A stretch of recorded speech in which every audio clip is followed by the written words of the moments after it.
Chapter 9 of Uncle Wiggily and Old Mother Hubbard. Uncle Wiggily and Old Mother Hubbard by Howard R. Garris. Chapter 9. Uncle Wiggily and Pussycat Mole. "Oh dear, I don't believe he's ever coming," said Nurse Jane Fuzzy Wuzzy, the muskrat lady housekeeper, as she stood at the window of the hollow stump bungalow one day and looked down through the woods. "For whom are you looking, Nurse Jane?" asked Uncle Wiggily Longears, the rabbit gentleman. "If it's for the letterman, I think he went past some time ago." "No, I wasn't looking for the letterman," said the muskrat lady. "I am expecting a messenger boy cat to bring home my new dress from the dressmaker's, but I don't see him." "A new dress, eh?" asked Uncle Wiggily. "Pray, what is going on?"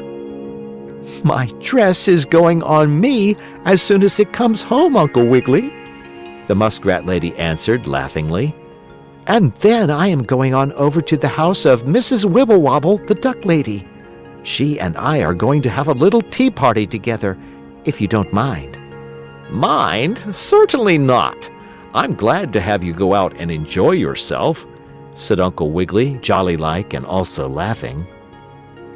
"But I can't go if my new dress doesn't come," went on Nurse Jane. "That is, I don't want to."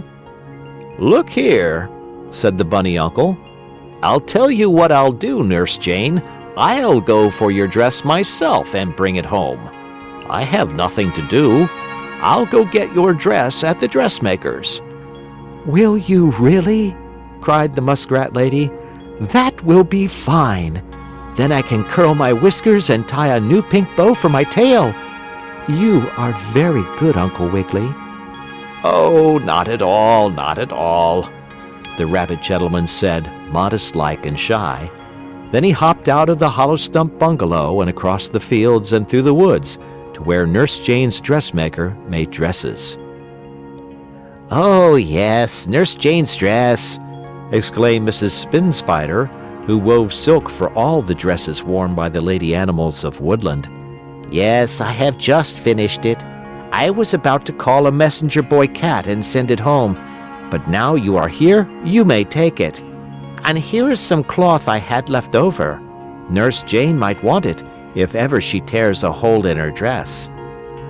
Uncle Wiggily put the extra pieces of cloth in his pocket, and then Mrs. Spin Spider wrapped Nurse Jane's dress up nicely for him in tissue paper, as fine as the web which she had spun for the silk, and the rabbit gentleman started back to the hollow stump bungalow.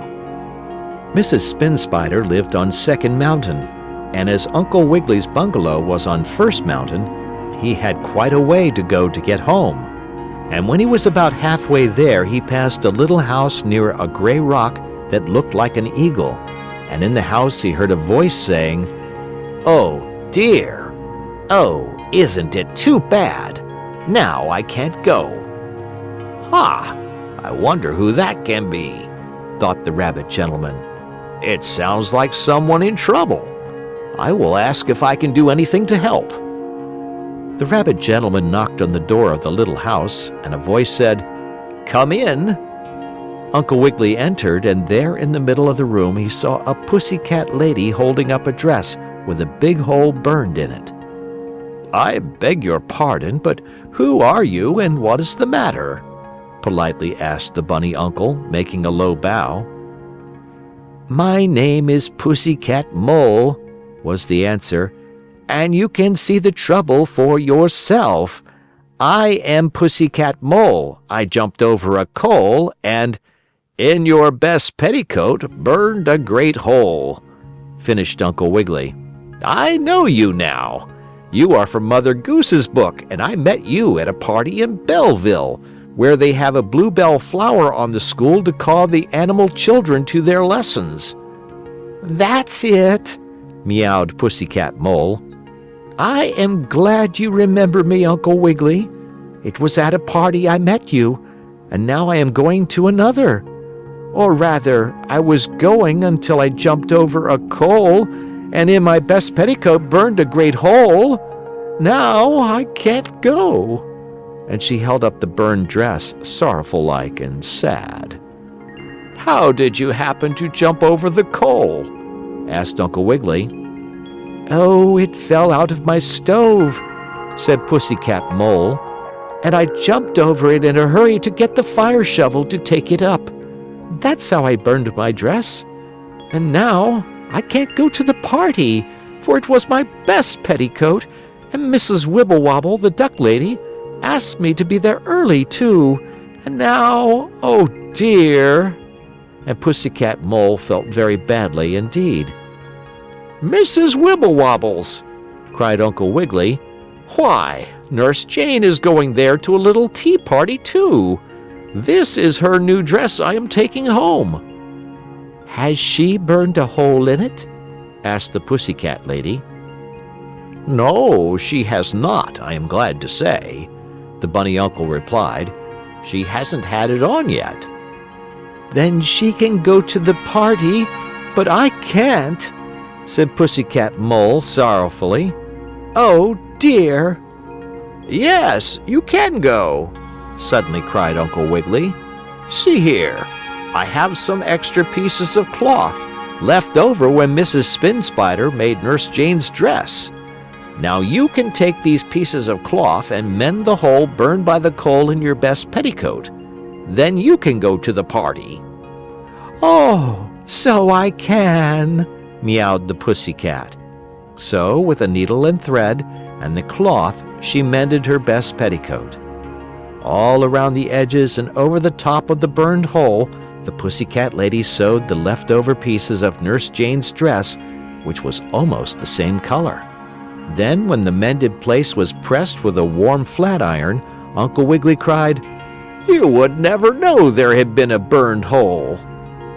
"That's fine," meowed Pussycat Mole. "Thank you so much, Uncle Wiggily, for helping me." "Pray do not mention it," said the rabbit gentleman, bashful-like and casual. Then he hurried to the hollow stump bungalow with Nurse Jane's dress, and the muskrat lady said he had done just right to help mend Pussycat Mole's dress with the leftover pieces. So she and Nurse Jane both went to Mrs. Wibblewobble's little tea party and had a good time. And so, you see, it came out just as it did in the book.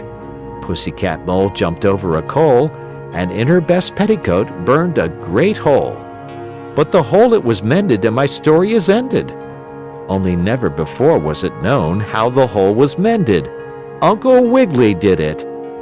And if the apple doesn't jump out of the peach dumpling and hide in the lemon pie when the knife and fork try to play tag with it, I'll tell you next about Uncle Wiggily and Jack and Jill, and it will be a Valentine's story. End of chapter 9.